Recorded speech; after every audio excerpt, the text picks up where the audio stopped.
오늘은 세밀한 이끄심이라는 제목으로 말씀을 나누도록 하겠습니다. 우리는 지난주에 베드로의 사역을 함께 살펴보았습니다. 예루살렘 교회가 핍박을 받은 이후에 빌립이 사마리아에 전도를 하고 또 사울이 회심을 하고 그런 모든 일들로 말미암아 온 유대와 사마리아까지 복음이 전해지는 상황들을 함께 살펴보았죠. 그러던 중에 다시금 베드로가 사역을 시작하는 장면들이 기록되어 있었습니다. 그래서 우리 지난주에는 새로운 이끄심이라는 제목으로 베드로의 사역을 살펴보았어요. 그래서 베드로가 사역을 시작하면서 곧 그 루다에서 8년 된 중풍병자를 고치고, 그리고 그 소문을 들은 욥바에서 도르가가 죽은 상황에서 그것을 긍휼히 여겼던 주변 사람들이 베드로를 불러서 욥바로 청하죠. 그래서 욥바에서 죽은 그 도르가 다비다를 살리게 됩니다. 자, 이러한 일들을 통해서 예수 그리스도의 병 고치는 능력과 죽은 자를 살리는 일들이 사도 베드로를 통해 여전히 나타나고 있음을 보여주셨습니다. 자, 그렇게 교회가 새로운 부흥의 때를 맞이하고 말씀의 사역을 맞이하는 중에 베드로의 사역이 예수 그리스도의 능력과 권능을 힘입어 새롭게 진행될 때에 오늘의 사건이 나옵니다. 그리고 지난주에 말씀드린 것처럼 오늘 사건은요, 어떤 면에서 사도행전 전체에서 가장 중요한 사건이라고 말할 수도 있는 내용이에요. 그런데 이 말씀은 갑자기 장소와 사람을 새롭게 소개합니다. 바로 가이사랴에 있는 고넬료라 하는 사람을 소개하고 있어요. 이 사람이 어떤 사람이냐? 이달리아 부대라고 불리는 군대의 백부장이었어요. 이 부대 이름이 이제 이달리아 부대인데 이탈리아 부대. 이렇게 불리게 된 것은 이제 로마 군대 중에서도 어떤 군대는 이탈리아에서 온 부대가 아니라 다른 지역에서 온 용병 부대, 이런 일들이 종종 있었는데 이탈리아에서, 그러니까 로마에서 온 그 정예 부대이기 때문에 이달리아 부대라고 칭한 것으로 여겨집니다. 그래서 대략 이 부대는 600명으로 이렇게 구성된 군대라고 생각되는데 그 중에 백부장이에요. 자, 그러면 그 말씀이 새롭게 이야기를 전개하고 있는 이 상황, 가이사랴에 있는 이달리아 부대의 백부장 고넬료, 이러한 모든 소개들은요, 이 모든 상황들이 교회에 대해서 그다지 호의적이지 않을 수 있다는 것을 생각하게 합니다. 왜냐하면 여러분, 우리는 이것에 대한 개념이 좀 매우 약한데, 가이사랴라는 지방 자체가 이제 가이사 아구스도의 이름을 따서 지은 것인데, 헤롯 대왕이 그 항구를 만들어서 이름을 붙여서 이렇게 기념한 것입니다. 바치듯이, 가이사에게 바치듯이. 그러니까 헤롯 대왕은 이제 유대의 왕으로 인정된 사람이죠. 인정된 사람인데 유대의 지도자로 인정되면서 그들의 실질적인 통치자였던 로마에게 어떤 면에서는 아부하는 의미에서 이 지역을 만들었고, 그래서 바친 것이에요. 그래서 가이사의 이름을 따서 가이사랴라고 지었던 것인데, 실제로 그런 상황에서 헤롯 대왕이 죽고 난 이후에는 이 가이사랴라는 지역 자체가 로마 총독의 관저가 이 자리에 서게 됩니다. 그러면 여러분, 상황을 보면은 기본적으로 그 유대 지방이지만 그 로마에게 잘 보이기 위해서 만든 항구 도시였고, 그리고 그것을 또 기쁘게 받아서 거기에 이달리아 부대를 주둔시키고 그 로마의 총독도 거기에 관저를 세운 도시라고 한다면은 이 지역은 유대색이 강하다기보다는 도리어 로마색이 아주 강한 거의 이교 도시라고 보아도 되는 곳이에요. 항구 도시가 가지고 있는 언제나 특징이 있죠. 많은 사람이 드나들고 또 거기에 상업도 발전하고 또 여러 가지 그 퇴폐한 문화도 발전합니다. 또 많은 사람이 드나들기 때문에 그 우상들이 많이 들어오는데, 기본적으로 로마의 정책 자체가 다른 모든 신들을 배격하거나 배척하는 것이 아니라 그들의 문화들을 인정해주는 문화를 가지고 그런 통치 방식을 가지고 있었기 때문에 로마 총독의 관저가 있었던 가이사라가 어떤 도시인지는 충분히 생각할 수 있는 것들이 있습니다. 많은 문화, 종교, 또 로마의 문화들, 다신교 사상들, 이런 것들이 그 지역을 가득 채우고 있는 상황이라고 생각할 수 있어요. 그래서 이 가이사랴를 유대에 있는 지역 중에서 가장 로마적인 경험을 할 수 있는 지역이다 라고 말할 수 있을 것입니다.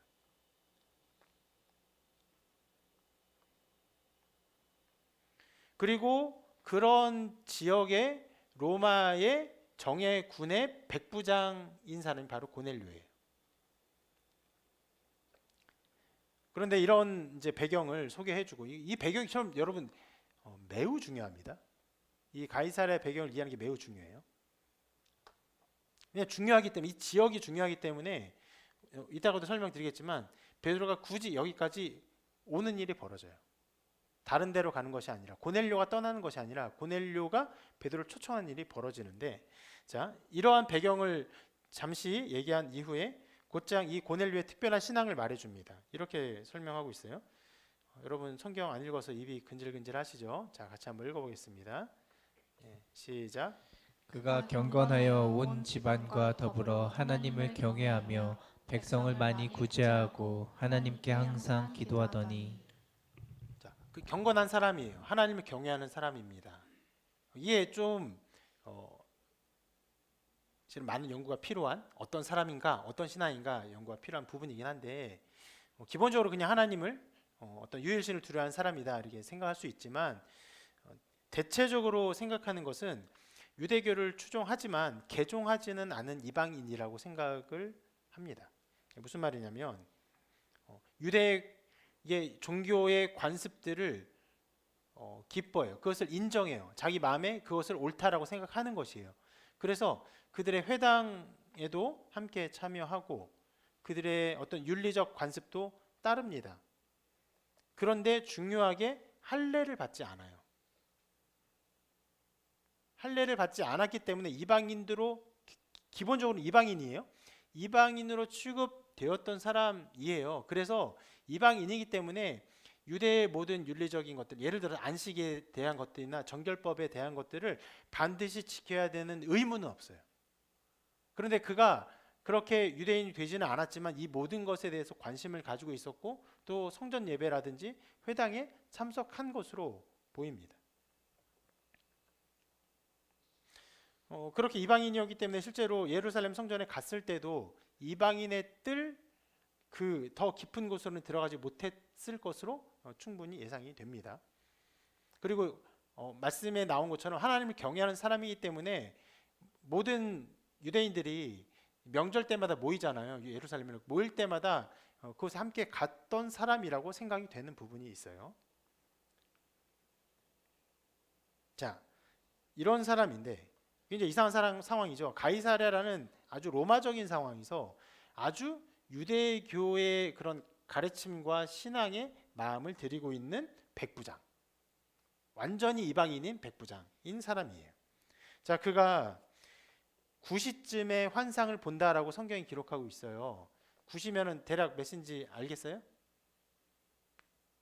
알겠어요? 오, 맞았어요. 말은 안 하고.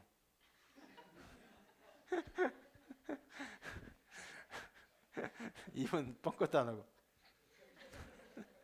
정확했어요. 3시. 예. 해가 뜨는 6시를 0시로 보면 돼요.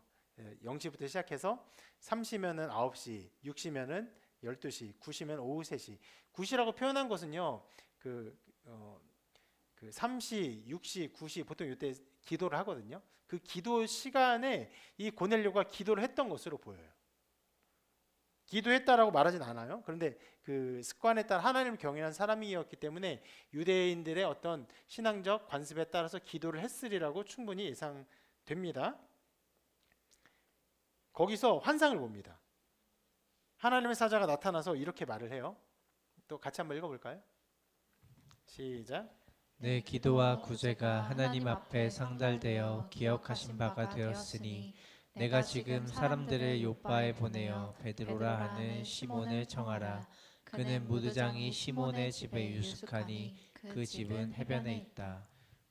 자, 이 고넬료의 기도와 구제가 하나님 앞에 상달되었다라고 말을 하고 있습니다. 어떤 기도를 했는지 알 수 없지만 무언가 하나님의 은혜와 은총을 구하 하나님의 의를 구하는 기도를 했던 것으로 보여요. 진실된 마음으로. 그리고 오늘 성경이 이 고넬료에 대해 소개한 것처럼 이 사람은 백성을 많이 구제한 사람이에요. 온 힘을 다해서 구제했던 사람입니다. 그것들이 하나님께 상달되었다라고 말을 해요. 자, 여기서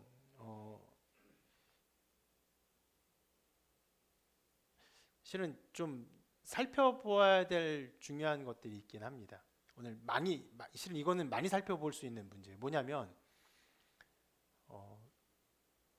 하나님이 누군가에게 은혜를 베푸실 때 그 은혜를 받는 그 자들은 어떻게 은혜를 받는가? 하나님을 경외하는 이 고넬료의 이 상태는 과연 어떠한 상태인가? 이런 것들을 좀 생각해 볼 것들이 많이 있습니다. 왜냐하면 여러분이 아는 많은 사람들, 저도 신방을 하면서 이렇게 많은 사람들의 그 자기의 가족들의 이야기를 들을 때 예배를 드리지 않으면서 예수 그리스도를 구주로 고백하지 않으면서 그러면서도 그래도 하나님을 믿는다라고 자기의 가족들을 평가하거나 그래도 마음에 신앙의 작은 씨앗이 있다라고 얘기하는 경우가 많이 있습니다. 어떤 면에서는 그런 사람들이 바로 이 고넬료와 같은 사람이에요. 고넬료가 지금 하나님을 경외하는 자라고 평가를 받았지만 여러분 이 고넬료가 구원받은 사람입니까? 아니에요. 구원받은 사람이 아니에요. 아니기 때문에 베드로를 통해서 복음을 듣고 또 성령을 받고 그리고 세례를 받습니다. 그런 일들이 진행돼요. 구원받은 백성으로서 편입되는 모든 은혜의 과정들을 추후에 거치게 돼요. 그런데 그것을 거치기 전에 이 사람이 하나님을 경외하는 사람으로 인정돼요. 그렇다고 한다는 것은 구원받는 믿음이 없는 사람이에요. 그럼에도 불구하고 구원받는 믿음이 없음에도 불구하고 하나님을 알고 하나님을 두려워하는 마음이 있을 수는 있는 거예요. 그리고 그런 마음 속에서 하나님의 은혜를 구하고 그 마음을 어떤 면에선 드릴 때 하나님이 은혜와 은총을 베푸시는 일들이 있다는 것이에요. 여러분의 가족들 생각나지 않을까 생각이 됩니다. 정말 온전하게 예수 그리스도를 영접하고 신앙을 고백하고 내가 예수 그리스도를 믿습니다. 나를 위해 죽으심을, 나를 위해서 부활하심을 믿습니다. 나도 그 은혜로 말미암아 하나님의 자녀가 됨을 믿습니다. 이런 고백을 하지 않는다 할지라도 여기 대부분 이제 젊은 청년들인데 부모님들이 그래 너가 믿는 하나님 나도 믿기는 해. 나도 옛날에 교회를 나갔어. 이렇게 얘기하는 분들이 여러 모양으로 있을 걸로 생각합니다. 적어도 그런 분들이 은혜의 자리에 완전히 불신자, 하나님을 완전히 멸시하고 무시하는 자들보다는 정말 더 많이 은혜의 자리에 가까이 있다는 것을 이 말씀을 통해 볼 수가 있어요. 그런 자들의 신앙의 행태, 어떤 선행, 그들의 어떤 면에서의 부족한 기도, 하나님이 보십니다. 그런 것들이 쓸모없지 않아요. 귀한 일이에요. 중요한 일이에요. 근데 중요하고 귀한 일인데 그런데 그럼에도 불구하고 또 무엇이 필요합니까? 구원받는 온전한 믿음이 또 필요해요. 하나님의 고넬료를 이 말씀을 통해 칭찬하는 것을 보지만 아직은 구원받지 않은 백성이에요.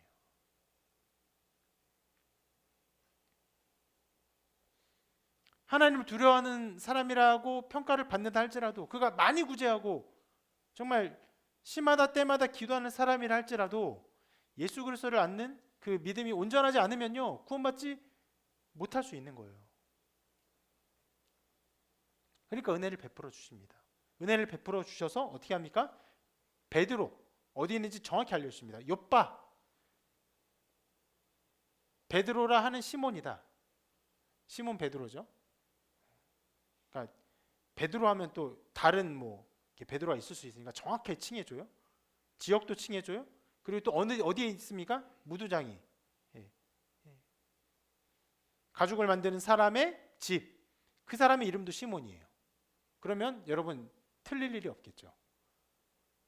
예를 들어 가죽을 만드는 그냥 집에 있다 하면은 수많은 사람이 있을 수 있잖아요. 그 중에 가죽을 만드는 시몬이라는 사람의 집에 누가 있어요? 시몬 베드로가 있어요. 그럼 수소문하면 이 사람을 정확히 찾을 수 있겠죠. 그렇게 성령께서 가르쳐 주십니다. 실은 그래서 이 부분에서 누가 구원을 받는가, 우리의 신앙에 하나님을 온전히 잘 알지 못한다 할지라도 우리가 가지고 있는 어떤 정서적인 신앙들, 어떤 종교성, 이것들은 아름답게 쓰일 수 있는가, 이것들을 실은 여기서 많이 얘기해 볼 수 있는 문제입니다. 근데 오늘의 핵심은 아니에요. 이제 여기까지만 하고 넘어갈게요. 자, 그렇게 하나님은 이 고넬료를 긍휼히 여기세요. 그리고 천사를 보내셔서 이 말들을 알려주십니다. 그런데 자, 중요한 것은 천사가 고넬료에게 복음을 전하지는 않았다는 거예요. 복음이 아니라 뭐랍니까? 복음을 전할 사람을 알려줘요. 복음을 전해줄 베드로를 부르라고 합니다. 사람을 통해서 복음을 전파하시는 사역을 하기 때문에 사람을 부르신 것인데, 자, 잘 보면요, 이제 두 가지 의미가 여기에 중요한 게 있어요. 한 가지는 우리가 조금 이따 다시 한번 정리하면서 살펴보겠지만, 복음의 사역을 사람을 통해서 하신다는 거예요. 직접적으로 하지 않으시고. 그럼 여러분 이 말을 들을 때, 이러한 성령의 역사하심을 볼 때, 복음의 사역을 지금도 성령께서는 누구를 통해 하실 것입니까? 하십니까? 우리를 통해서 하는 거예요. 설교자를 통해서 하고 여러분들을 통해서 하는 거예요. 아무리 그 사람이 구원받기를 여러분 열심히 기도해도 그 말을 전하는 사람이 있지 않는 한 이 구원의 역사가 일어나지 않을 수 있는 거예요. 그것도 중요하고요. 그것은 좀 보편적으로 중요한 어떤 영적인 원리고요. 근데 오늘 말씀의 이 특수성에서 또 중요한 것이 있는데, 자, 베드로를 통해서 복음을 듣는 것이 중요하다라고 하면요, 실은 한 가지 선택지가 있어요. 천사가 이 고넬료를 베드로에게 보낼 수 있어요. 그죠? 요빠의 무두장이 시몬의 집에 시몬 베드로가 있으니 가라, 이렇게 할 수 있어요. 그런데 그렇게 안 하고 청하라라고 말해요. 여기 하나님의 놀라운 섭리가 담겨 있습니다. 우리가 이 섭리를 함께 살펴볼 거예요. 자, 그래서 실은 고넬료는요, 이 일을 받고 실행하는데 마음이 불편했을 수 있습니다.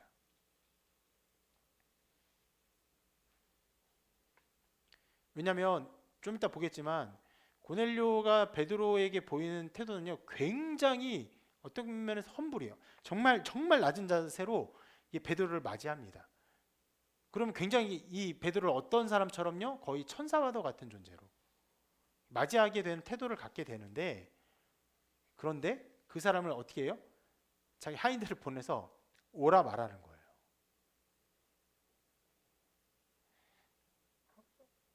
굉장히 좀 건방져 보일 수 있죠. 차라리 잘 가는 게 마음 편할 텐데. 그런데 이 음성에 따라서 그대로 실행을 합니다. 하인 2명을 보내고, 그리고 경건한 사람, 부하 가운데 경건한 사람을 보내요. 그래서 보내요. 요빠로 보냅니다. 자, 그리고 말씀이 이렇게 기록하고 있어요. 이튿날 그들이 길을 가다 그 성에 가까이 갔을 그때, 그 성에 가까이 갔을 그때에 베드로가 기도하려고 지붕에 올라가니 하면서 상황이 바뀝니다. 요빠에 있는 베드로로 이 장면이 바뀌어요. 여러분, 가이사랴 요빠가 꽤 거리가 있어요. 한 50, 40km 뭐 정도는 돼요. 둘 다 해안 도시에 가까운 도시인데 꽤 되는 거리입니다. 전혀 다른 장소예요.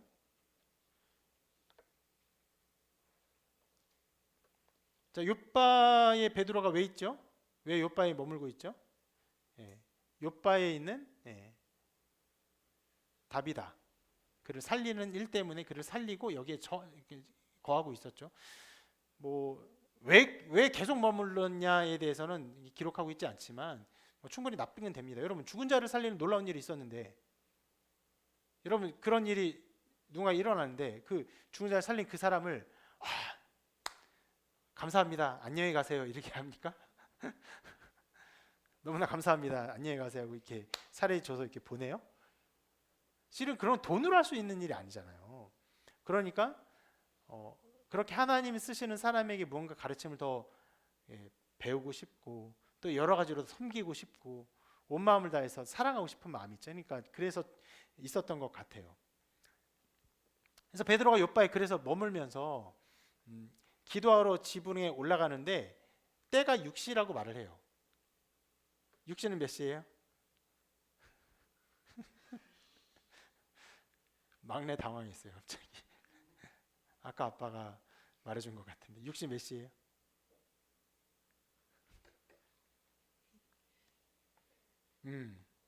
12시. 그죠? 6시에서 6시가 더해지니까 12시죠? 자, 12시에 기도하러 올라갔는데 시간인지라 베드로가 배가 고팠어요. 그래서 이게 전후좌우가 좀 안 나와 있는데 올라가서 기도하고 났더니 배가 고팠다인지 아니면 기도하러 올라갔는데 너무 배가 고파서 기도를 못하고 이렇게 밥부터 준비하라고 한 것인지 어쨌거나 사람들이 식사를 준비해 줍니다. 그때 환상을 또 보게 돼요. 이렇게 기록합니다. 같이 읽어볼게요. 시작. 하늘이 열리며 한 그릇이 내려오는 것을 보니 큰 보자기 같고 내 귀를 메어 땅에 들이웠더라. 그 안에는 땅에 있는 각종 네 발 가진 짐승과 기는 것과 공중에 나는 것들이 있더라. 자, 어떤 동물들이 있는 보자기에 내려왔어요. 그러니까 이것에 대해서 이 환상에 대해서 그림으로 표현한 여러 그림들이 좀 있는데 뭐 명화까지는 아니고요. 그냥 이것을 대략적 시각적으로 표현한 그림들이 있는데 대략 이런 식으로 표현을 합니다. 네. 뭐가 있어요? 저기 뱀 있고 기린 있고 코끼리 있고 하마 있고 저 고래인가요? 고래인가요? 악어인가요? 예, 악어 위에 뭐가 있나요? 타조 있는 것 같고. 예. 왜 이렇게 이런 동물을 해놨냐면은 먹지 않는 동물들이에요. 신명기와 레위기 말씀에 그 부정한 동물이라고 칭해진 어떤 것들을 여기다가 다 나름대로 이렇게 그려놓은 것 같아요. 그러니까 이 동물은요 그림마다 다 달라요. 예, 무엇이 있는지는 몰라요. 대략 먹지 못한 동물들이 있었던 것은 확실하니까 다 다릅니다. 여기다 문어를 그려도 돼요. 문어도 부정하니까. 근데 우리한테는 그 문어를 그린 게 좀 이상할 수 있죠. 예. 맛있는 음식이 내려오는 것 같을 거예요. 근데 여기 있는 것도 우리도 보통 잘 먹지 않는 고기죠. 예. 기린 고기, 뱀 고기, 코끼리 고기, 하마 고기 잘 안 먹죠. 자, 이런 것들이 내려옵니다. 그래서 자 이런 것들이 내려오는 중에 소리가 나서 이런 소리가 납니다. 베드로야 일어나 잡아먹으라 이렇게 해요. 그러니까 베드로가 곧장 이렇게 대답합니다. 주여 그럴 수 없나이다. 속되어 깨끗하지 아니한 것을 내가 결코 먹지 아니하였나이다. 자 아니했다 과거형이죠. 이제까지도 내가 부정한 음식을 먹지 않았는데 주님 어떻게 이 음식을 내가 먹을 수 있겠습니까? 나는 이제까지 속되고 부정한 것을 일체 먹지 않았습니다.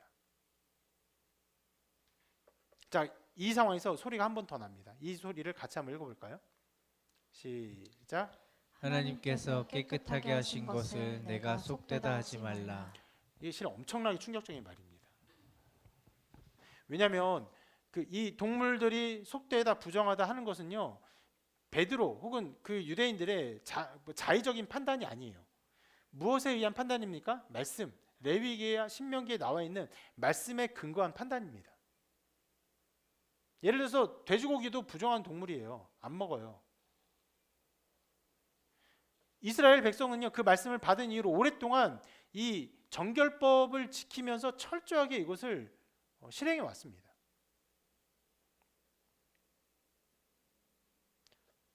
그렇게 하나님의 말씀에 근거해서 이것들을 먹지 않고 정결법을 지켜왔는데 갑자기 하나님께서 깨끗하게 하셨다라고 말을 해요. 그 동물들을. 이전에 말씀에 있었던 것과 다른 판단이 여기서 나타나는 것입니다. 실은 그것도 엄청난 충격인 것이죠. 이 말씀에서 하나님께서 우리에게 말씀을 주셨는데 그 일들이 이제 변화되었구나. 새로운 시대가 되었구나. 하나님께서 새로운 것들을 우리에게 주시는 때가 되었구나. 자, 이런 것도 충격인데 이 말 자체가 뭡니까? 하나님께서 깨끗하게 하신 것을 내가 속되다 하지 말라. 내가 지금 말하고 있는 행동은 너의 판단은 하나님의 판단보다 더 위에 있는 것이다 라고 말하는 것이에요. 엄청나게 교만한 태도를 가지고 있는 것임을 드러내는 것이에요. 이 말로 인해서 이 소리로 인해서 베드로는요 하나님보다 더 높은 자리에서 모든 것을 판단하는 교만한 자가 되어버린 것입니다.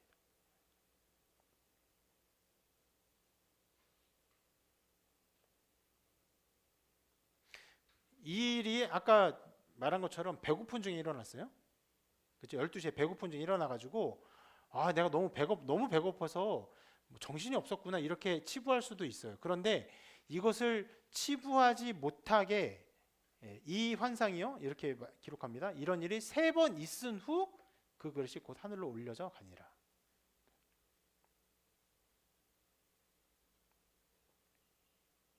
자, 이것을 잡아먹으라는 명령과 이것을 먹지 못하겠다는 항변과 이것이 깨끗하다는 것들이 3번 반복된 것으로 보여요. 보통 성경에서는요 어떤 일이 하나님의 확실한 일이라고 할 때 보통 그 일이 2번 반복됩니다. 그런데 베드로에게는 이 일을 3번 허락하셨어요. 이것은요 베드로를 향한 하나님의 특별한 일이 아닐까 생각합니다. 왜냐하면 여러분 우리가 베드로를 얘기할 때 베드로에게 있었던 중요한 3번의 부인 사건이 있죠. 누구를 부인했습니까? 예수님을 부인했죠.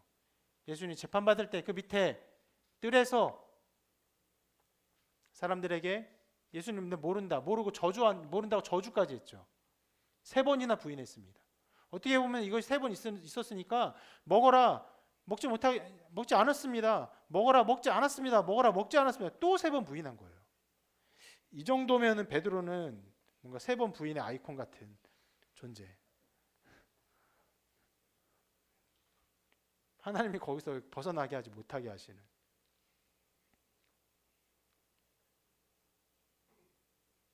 자, 이런 환상이 벌어졌어요. 베드로를 위해서 특별히 베푸신 사건 그리고 3번 반복하신 사건으로 나타납니다. 자, 너무나 분명하게 베드로를 향한 메시지인 것임이 드러나니까 베드로가 생각합니다. 이것이 무슨 일일까? 무슨 일일까? 먹지도 못하고 고민하지 않았을까 생각해요. 근데 그 뜻을 잘 알지는 못했어요. 근데 그때에 그것을 고민하는 그때 동시에 그때에 고넬료가 보낸 사람들이 도착합니다. 그래서 이렇게 말을 해요. 베드로라 하는 시몬이 여기 유숙하느냐. 그 말이 좀 건방지게 돼 있어요. 이러진 않았을 것 같아요. 그죠? 베드로라는 시몬이 여기 있습니까? 이 정도이지 않을까. 네. 왜냐하면 고넬료가 이 천사의 음성을 듣고 사람을 보내서 경건한 사람을 보냈는데 가가지고 베드로라는 시몬이 여기 유숙하느냐 이러진 않았을 것 같거든요. 좀 말이 좀 번역이 좀 그 당시의 뉘앙스를 잘 살리지 못한 것 같습니다. 있습니까? 이렇게 물어봤을 것 같은데 자 그것을 물어보는 그때 그 시기에 성령께서 베드로에게 이렇게 말씀하십니다. 같이 읽어볼게요. 시작. 두 사람이 너를 찾으니 일어나 내려가 의심하지 말고 함께 가라. 내가 그들을 보내었느니라. 네, 성령께서 성령이 보낸 사람이 있음을 정확하게 그 시기에 알려줍니다.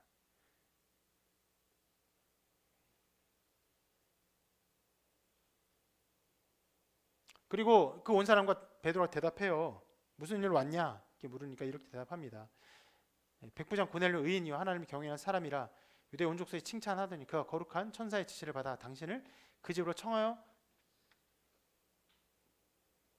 말을 들으려 하느니라. 천사의 지시대로 당신을 청해서 말을 듣고자 우리가 왔습니다. 이렇게 말을 합니다. 그리고 거기서 함께 밤을 지내고 다음날 같이 떠나요. 몇 사람과 함께 떠납니다. 그래서 이제 어디서 어디로 갑니까, 여러분? 어디죠 여기가? 욥바에서 어디로 가는 거죠? 예, 욥바에서 가이사랴로. 실은 설교 제목을 이렇게 해도 괜찮았어요. 중요한 의미가 있기 때문에. 욥바에서 복음을 전하기 위해서 누군가 떠나는 이 행적은요 또 다른 사람을 생각나게 합니다. 우리는 이 구약 성경의 지식이 조금 유대인처럼 풍성하지 않아서 이것이 잘 와닿지 않은데 실은 이 일에 아주 유명한 사람이 있어요. 바로 선지자 요나입니다. 니느웨 이방 땅이에요. 이방 땅을 향해서 그들의 심판의 메시지를 전해라. 메시지를 전해서 그들을 구원하라는 하나님의 뜻이죠. 전하라 했는데 요나가 거부해요. 다시스로 갑니다. 거기 그 배를 탄 곳이 바로 욥바예요. 하나님의 이방 땅을 향한 복음의 메시지를 전해야 했는데 그것을 거부하고 다른 곳으로 갔던 곳이 바로 욥바인데 지금 베드로가 이방인을 향해서 보냄을 받고 있는데 그것도 역시 욥바에서 지금 떠나고 있는 것이에요. 욥바에서 어디로요? 가이사랴로. 그 유대 지방에서 가장 로마적인 도시, 가장 어떻게 보면 이방 땅과 같은 도시, 이방 신들이 가득한 도시. 게다가 백부장, 로마 군대의 백부장을 향해서 지금 떠나고 있는 것이에요. 어떤 면에서는요, 요나가 들었던 것보다 더 선명하지 않아요. 무슨 말을 해라라고 듣지 않았어요. 베드로가 들은 말이 무엇입니까? 두 가지예요. 하나는 음식을 잡아먹으라. 하나는 이 사람들을 내가 보냈으니 그들을 따라가라. 무슨 말을 전하는 말이 없어요. 애매해요. 어떤 면에서는 위험할 수도 있어요. 왜냐하면 유대인들이 언제나 그 로마인들과 굉장히 결탁해 있죠. 유대인들은 사울도 그랬지만 기독교인들을 죽이려고 잡기 위해서 엄청나게 혈안돼 있던 사람들이었어요. 근데 가이사랴로 가서 백부장에게 가는 것은 굉장히 위험한 일일 수도 있어요. 그러나 베드로는 순종합니다. 요나와는 달라요.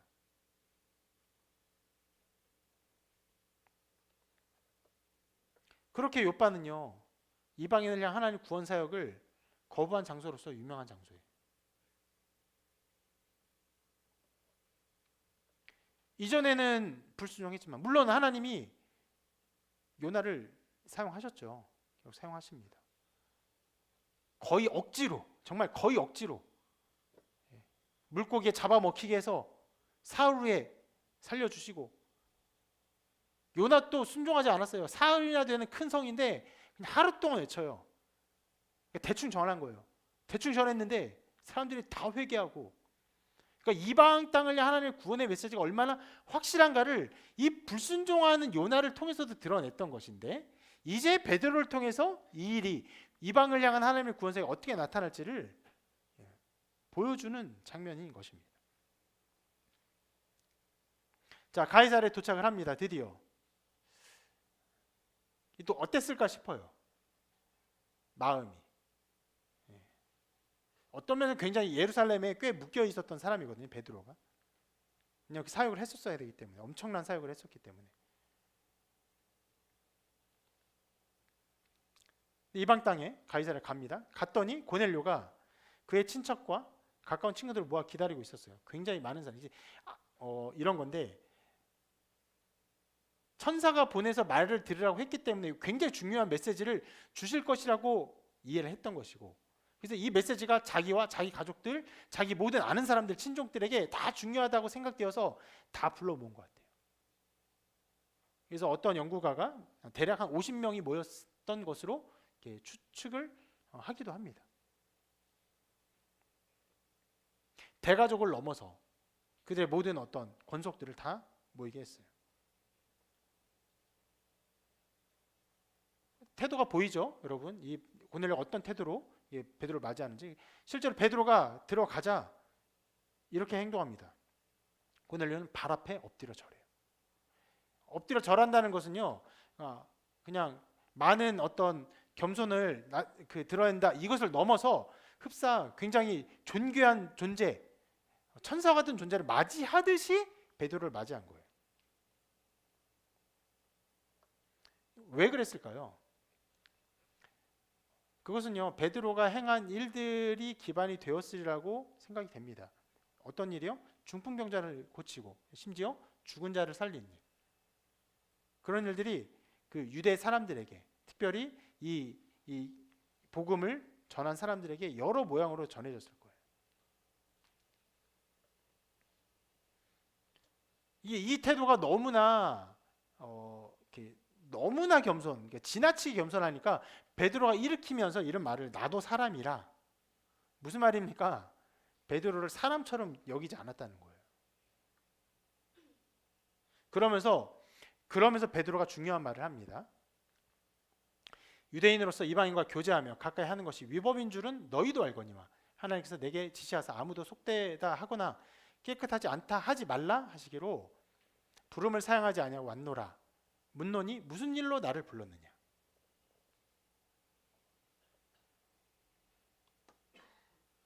기본적으로 베드로는요, 자기가 본 환상 속에서 이방인들을 함부로 부정하다 말하면서 그것을 거부할 권한이 없다는 것을 깨달았어요. 그리고 간 것이에요. 그리고는 그런 부름 속에서 내가 왔는데 왜 나를 불렀느냐 이렇게 말을 하죠.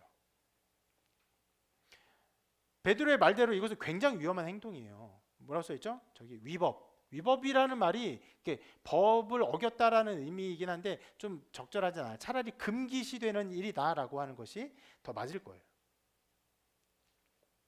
아무도 그렇게 행동하지 않았습니다. 실제로 우리가 오늘 10장까지 읽었는데 이 일이 끝나고 11장의 내용을 보면은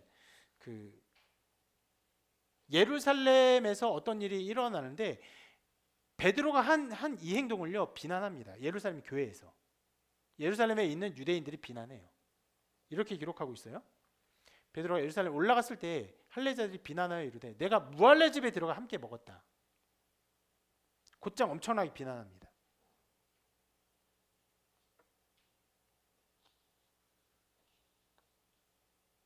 이렇게 곧바로 예루살렘 교회에서 비난을 받으면 이것은 위험한 행동이고 금기시되는 행동인데 그럼에도 불구하고 내가 이 금기를 깨고 너에게 온 것이다 라고 말하면서 설명을 하는 거예요. 그러니까 이제 고넬료가 설명을 하죠. 이렇게 말합니다. 같이 한번 읽어볼까요? 시작.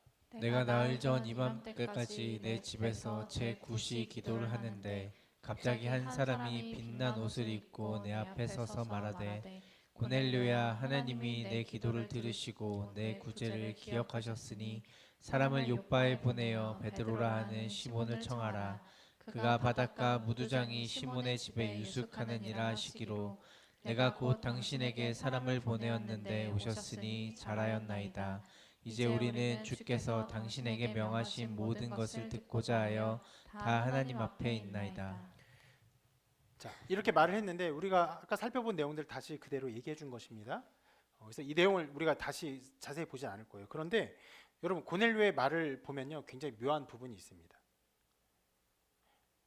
베드로를 청한 어떤 목적이 없어요.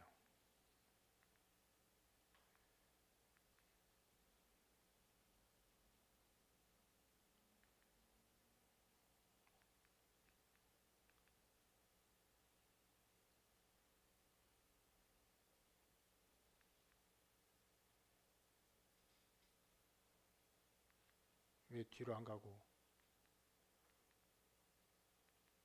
됐습니다. 예. 베드로를 청한 어떤 목적이 없어요.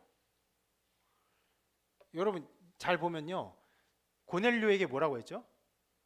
베드로를 청해라. 베드로에게 뭐라 했죠? 고넬료에게 가라. 베드로가 와서 나를 왜 불렀냐? 천사가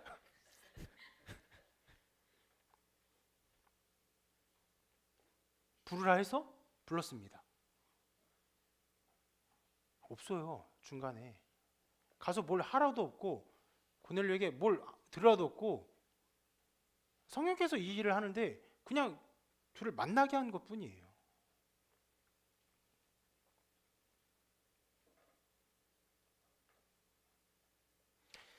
그런 모든 일 와중에 실은 베드로가 들었던 아주 핵심적인 메시지가 있었죠. 예. 저것이 아무도 속되다거나 깨끗하지 않다 하지 말라. 정함과 부정함을 너가 함부로 평가하지 말아라. 이것을 들은 것이에요. 그러니까 처음에는 이것을 듣고는 내가 고넬료가 부정하다 생각해서 고넬료에게 안 가면 안 되는구나, 부정하다고 나는 생각하지만 가야 하는구나라고 그래서 왔어요.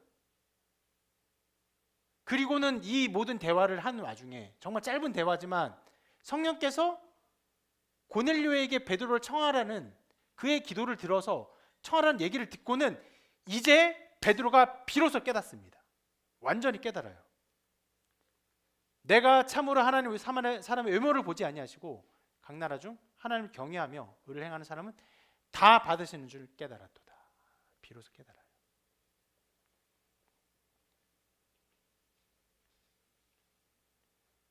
이 사람이 함부로 부정하다, 정하다 판단하지 않고 가야 하는 것만이 목적이 아니라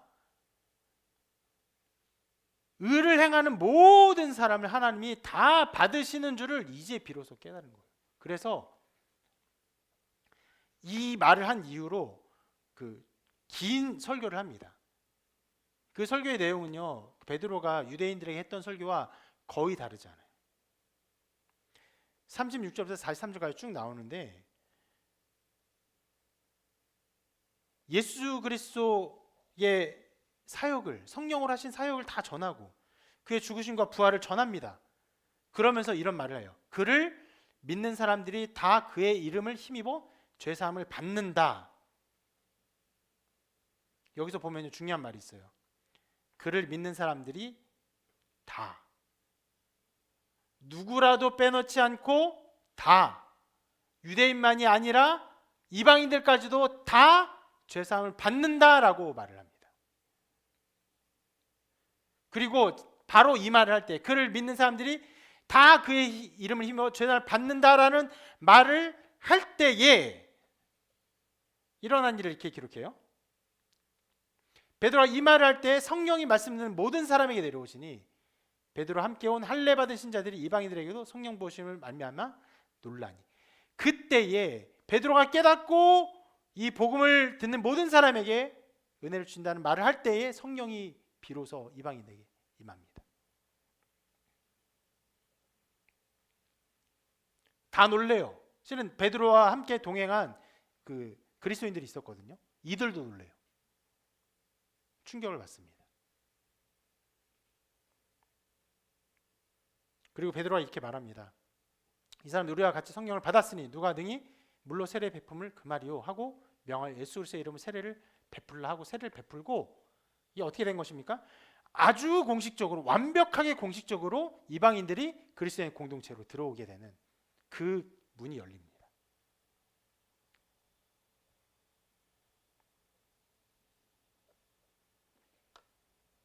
이방인이 최초로 구원을 받아요. 교회 공동체로 편입이 됩니다.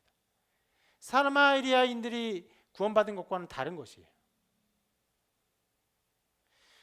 여러분, 우리는 이 말씀의 이야기를 통해서 실은 중요한 몇 가지의 어떤 영적 원리들, 방편들을 살펴볼 것들이 있었습니다. 그래서 잠깐 보기도 했어요. 아까 본 것처럼요, 하나님은요, 하나님 두려워하는 자를 긍휼히 여기십니다. 믿음이 연약해도 복음을 잘 알지 못해도 하나님 두려워하는 사람이 있다면 하나님 그들을 긍휼히 여기시 그들에게 복음을 전해주세요. 실은 이건 우리가 중요하게 살펴볼 문제예요. 왜냐하면 우리 가족들 중에 하나님을 두려워하는 사람들이 있기 때문에 믿음이 연약하고 복음을 잘 몰라도 내가 네 손 잡고 천국에 가면 되지 않겠냐 이런 식으로 말하는 분들이 있어요. 그럴 때 우리가 이것을 살펴볼 내용들이 많이 있습니다. 이것들을 우리가 보았어요.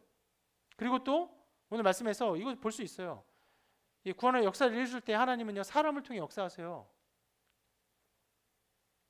뜻이 하늘에서 이룬 것 같이 땅에서도 이루어지다라고 우리가 고백하죠. 뜻이 하늘에서 이루어진이 아니에요. 이룬 것 같이 능동으로 이루는 거예요. 하나님이 그 뜻을 이루세요. 그 뜻은 나타나면 성취돼요. 근데 이 땅에서는 그 땅이 그 뜻이 어떻게 이루어져요. 수동태예요. 누구를 통해? 우리를 통해. 이 복음의 역사를 이룰 때 사람을 통해 역사하세요. 말씀하지 않으세요. 너가 기도하였구나. 예수 그리스도를 믿고 구원받아라. 이렇게 설명하지 않으세요. 단 예외는 있죠. 누가 있습니까? 사울이 있어요. 사울은 주님께서 직접 나타나셨어요.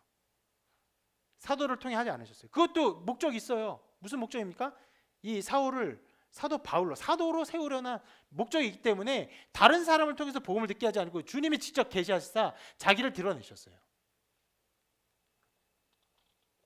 그런 예외가 있지만 그 외에는 우리 각 사람을 통해 역사하십니다. 자, 이런 중요한 내용들을 살펴볼 것들이 있어요. 그런데 오늘 말씀 전체에서 이런 것들이 강조되진 않아요.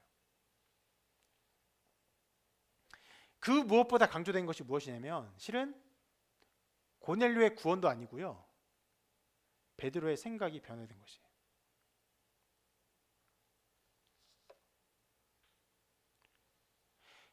자, 제가 처음 말씀을 이렇게 우리가 해석하면서 고넬료를 베드로에게 보낼 수 있었는데 그렇게 하지 않으셨다고 했어요. 베드로를 고넬료에게 보내셨어요. 고넬료를 통해서 청하여 오게 했어요. 어디로? 가이사랴로.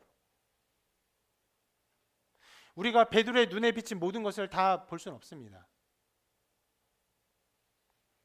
근데 일부러 하나님은요 베드로를 욥바를 떠나서 욥바 어느 도시입니까? 도르가를 사랑하는 수많은 사람들이 있었던 곳이에요. 베드로는 엄청난 사랑을 받았을 거예요.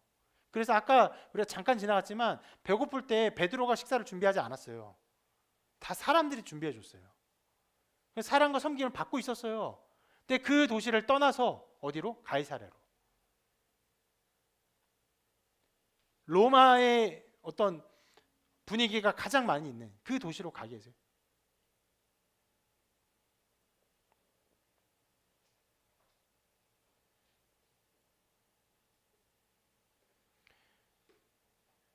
성령께서 베드로에게 주시는 핵심적인 사건이 무엇입니까? 보자기가 내려와서 거기에 있는 동물을 잡아 먹으라는 것이잖아요. 근데 이 거룩한 것, 자기가 생각해 이 거룩하지 않은 것을 잡아 먹으라 하는, 그리고 거룩하다 속되다를 너가 판단하지 말라, 하나님이 깨끗하게 한 것을 너가 속되다 하지 말아라 하신 이 말씀을 깨닫게 하기 위해서 어디로 보냈어요? 속된 도시로, 속된 자들에게로, 그들 가운데를 일부러 보내셨어요. 그 가운데 베드로는요 요나처럼 행동하지 않았습니다.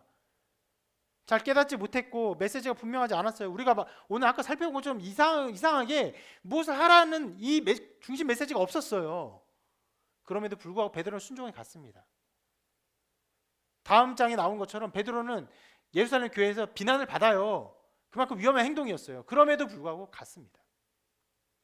가서 가이사랴에서 고넬료를 만나보고 비로소 깨닫게 돼요.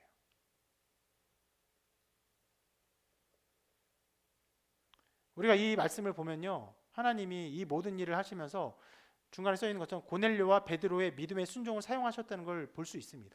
그게 중요한 부분이에요.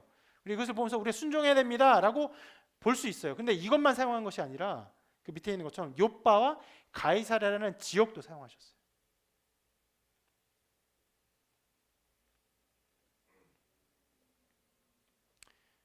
성령께서는요, 그 모든 상황, 문화, 도시, 보는 것, 경험하는 것, 이 모든 것들을 사용해서 하나님의 역사가 어떻게 일어난지를 깨닫게 하시고 무엇보다 베드로의 마음에 있는 베드로의 마음에 심겨진 오랫동안 쌓여왔던 그들의 신앙의 잘못된 유산들을 무너뜨리셨어요.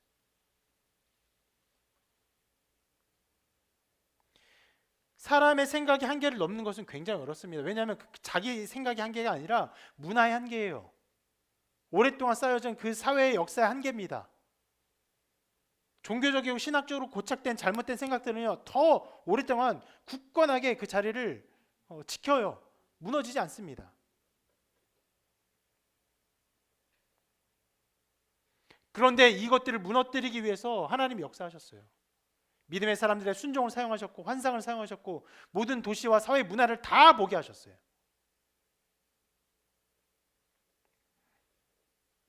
여러분, 이러한 성령의 역사하심을 볼 때, 이러한 성령의 역사하심이 그 당시에 고넬료를 구원하기 위해서 혹은 베드로의 생각을 변화시키기 위해서 일어난 한 번의 사건이라고 볼 수 없습니다. 언제나 우리에게 그런 일들이 있어요. 종교적으로 잘못된 생각들, 관행들, 어떤 잘못된 인습들, 잘못된 신앙의 모습들, 이것들을 변화시키기 위해서 하나님은 우리의 모든 것들을 사용하십니다. 이번에 종교개혁지를 탐방하면서 굉장히 많은 것들을 보았습니다. 어떤 면에서 제일 많이 본 곳은 성당들, 로마에서 본 엄청나게 큰 성당들을 가장 많이 보았는데요.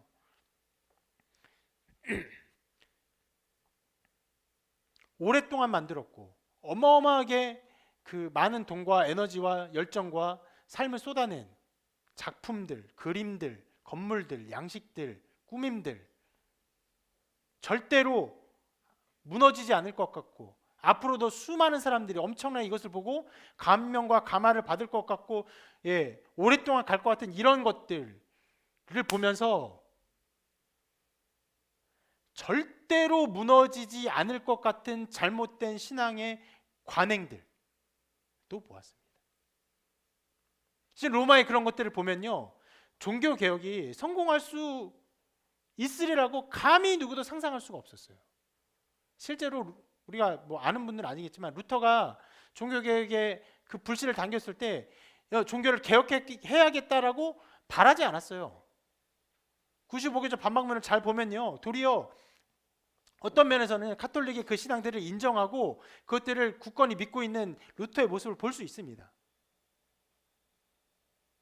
그는 그 교회를 개혁하기를 원하지 않았어요. 잘못된 부분들을 조금 고치기를 바랬을 뿐입니다.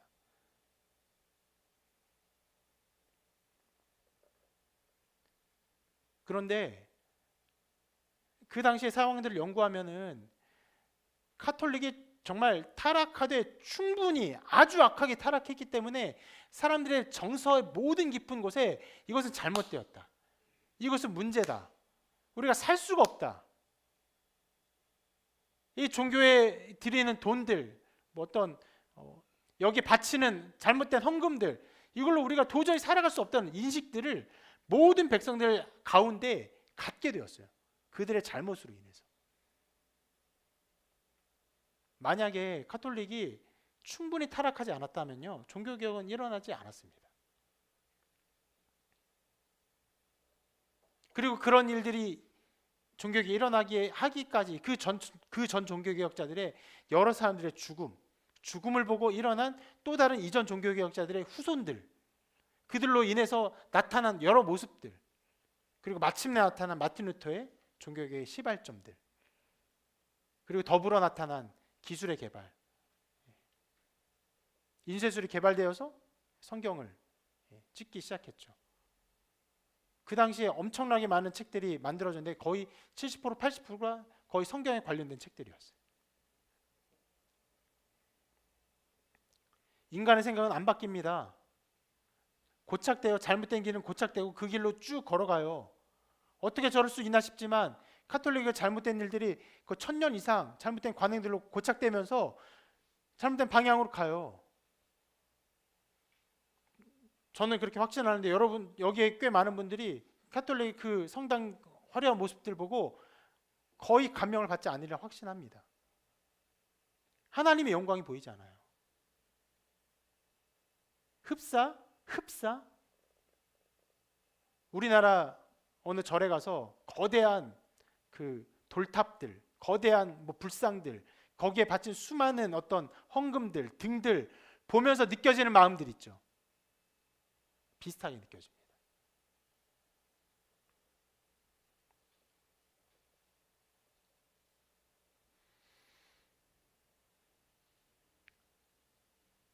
그 종교 시에 일어난 일들도, 오늘 말씀에 나타난 일들도 누가 이 모든 일을 이루신 것입니까? 하나님께서. 하나님께서 인간의 마음에 있는 한계와 벽들, 어떤 잘못된 유상들을 뛰어넘을 수 있도록 놀랍게 역사하신 거예요. 그리고 그 변화된 그 한 걸음, 모든 사람이 구원받는다는 걸 깨달았던 베드로의 이 한 걸음은요, 복음의 역사가 전 세계로 퍼져나가는데 엄청난 영향을 했고, 종교개혁의 그 한 걸음은요, 유럽 전역을 변화시키고, 더 나아가 이 신앙이 미국으로 전파되고, 그것이 우리에게 전파돼서 같은 믿음으로 살아가는 수많은 믿음의 백성들을 낳게 했죠.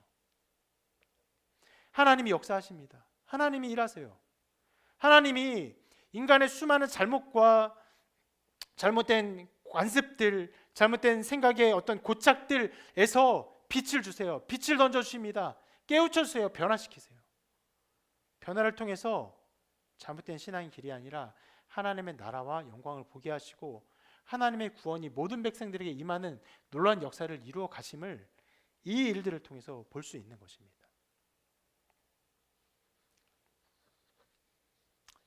제가 종교개혁이라는 너무 거창한 일들을 말씀드렸지만, 실은 우리의 잘못된 생각들을 변화시키시고 온전한 믿음으로 인도하시며 우리의 삶 전반을 인도하시는 것들, 우리의 상황을 모두 인도하시는 것들은요, 여러분 각 개인에게 다 나타날 거예요. 왜냐하면 여러분 아까 말했던 카톨릭의 그런 일들을 잘 보면요, 제가 아까 말씀드렸던 좀 불교의 그런 것들을 보는 것과 굉장히 비슷한 향기를 맡을 수 있거든요. 그게 뭐냐면 종교예요. 종교.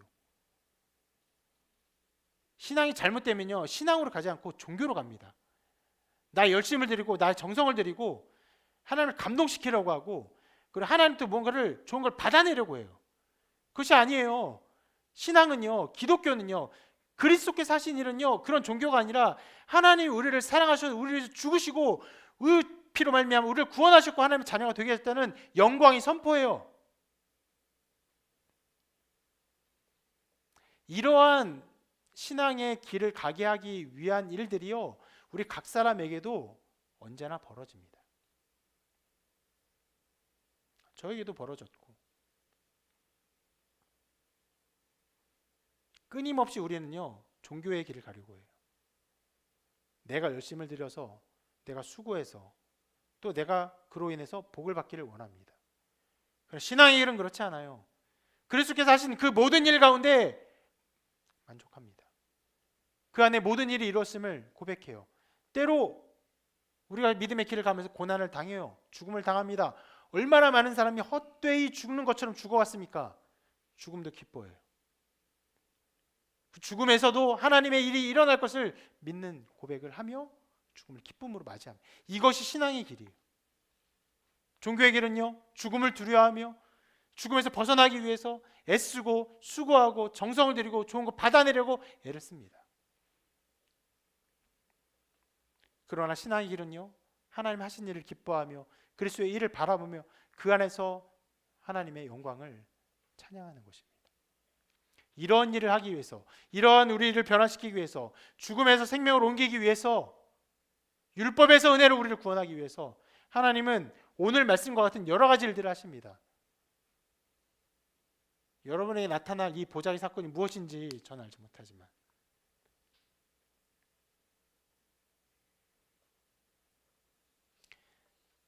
여러분을 통해 역사하신 것들을 잘 보십시오. 성경 말씀을 통해서도 인도하실 것이고, 사람을 통해서도 말을 듣게 하실 것이고, 심지어 이 도시 문화의 많은 것들을 보면서 그것 가운데서도 하나님의 뜻을 깨닫게 하실 것입니다.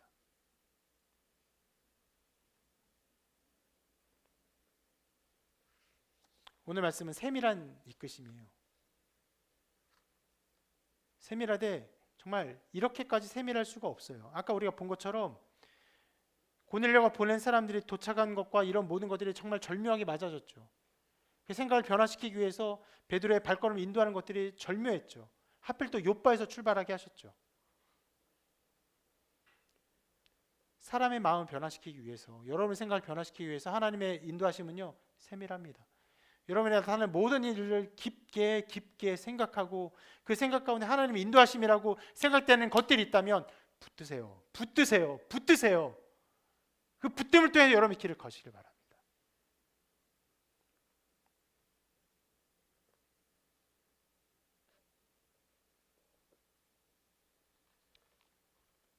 그 걸음이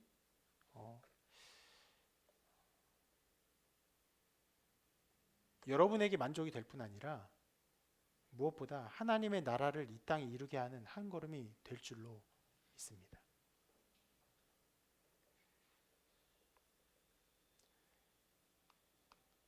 가끔 말씀드린 것처럼 제가 원래는 게임 개발자였다가 목회자가 된 것도 그 가운데 여러 가지 인도시 있었습니다. 영적인 어떤 책을 보면서, 말씀을 보면서, 또 사람들과의 대화 속에서 내가 이래서 어떤 면에서는 성공하고 어떤 면에서 한계를 느끼고 그 모든 것들을 깨닫게 하는 상황에서 하나님 인도하심을 보고, 그리고 하나님이 이 목회자의 길로 인도하신다고 믿고 고백하고 걸음을 걸었기 때문에 이곳에서 우리가 이음교회의 사역을 이어갈 수 있는 것이죠. 여러분이 어떤 걸음 걸을 때 그것을 통해서 하나님 나라 이루어질 줄로 믿습니다. 세밀한 이끄심을 여러분 바라보시고 믿고 그 걸음을 걷는 삶이 되시기를 주님의 이름으로 축원합니다.